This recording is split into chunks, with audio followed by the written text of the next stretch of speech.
Moby, what's an atmospheric pollutant? One of my least favorite atmospheric pollutants is ammonia. Hey Moby, remember the time we discovered the effects of ammonia on the environment? Why, yes I do. To determine the toxic effects of ammonia on the environment, we synthesized ammonia in a closed system. By reacting calcium chloride and ammonium hydroxide, ammonia gas was produced, which filled a plastic baggie which contained a living organism, moss, and fresh water.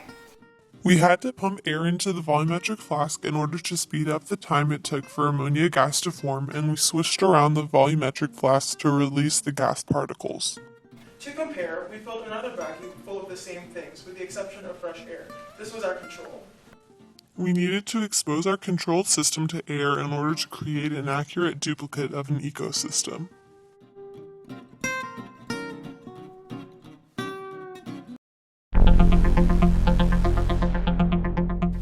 It was discovered that ammonia has a very toxic effect on living organisms and plant life. Yes, the moss shriveled up and turned a yellow shade on the second day. The next day, it looked like it was beginning to die. It was found that the living organisms, Buparisma, had all died.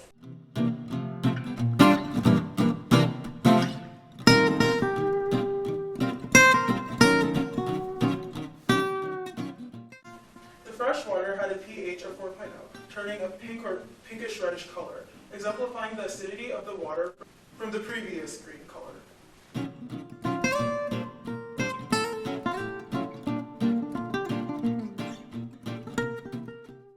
Implies that high concentrations of ammonia have an extreme toxic effect. Hey Moby, we just got another tweet about ammonia. Hey Tim and Moby, where does ammonia come from? Ammonia is produced by mammals and... Does that include us, humans? Duh, you are a mammal. Alright. Back to what I was saying. Ammonia is also produced by the organs and tissues in a mammal, as well as from the bacteria in their intestines.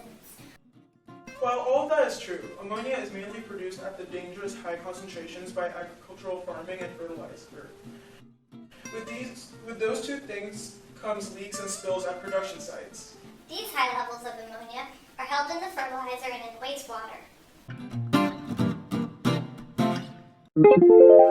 Oh look, it seems like we've got another tweet coming. Hey Tim and Moby, is ammonia dangerous? What an excellent question. The answer is yes and no. What Tim is trying to say is ammonia is harmful only at large concentrations. When it's at high concentrations, it can harm vegetation due to the toxicity of it against plant life found in our experiment. Does it harm humans like me?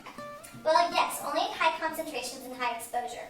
If you're exposed to ammonia, when those two conditions are met, there is a chance your skin, eyes, throat, and lungs will be harmed.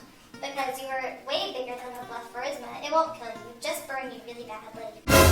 Phew, looks like we're safe. Well, don't get too excited. Ammonia in the atmosphere is redistributed into land and water, which binds the pollutant into an acid, acidifying the terrestrial ecosystems. This messes up the ecosystems, harming plant and animal life. Man, that isn't good. I think we have one more question waiting in our inbox. Hey Tim and Moby, how does ammonia affect my local community? Your local community is pretty safe as long as the ammonia is kept at low concentrations. When it's at low concentrations, it has an unpleasant odor, but is very critical for plant nutrition. However, one of the leading issues with ammonia in your local community is the production of smog. When ammonia reacts with nitrogen gas and sulfur gas, smog is created. Smog affects you humans badly. It can lead to an increase in respiratory rate and increases chances of heart disease. I'm staying away from the ammonia. Good idea, Tim.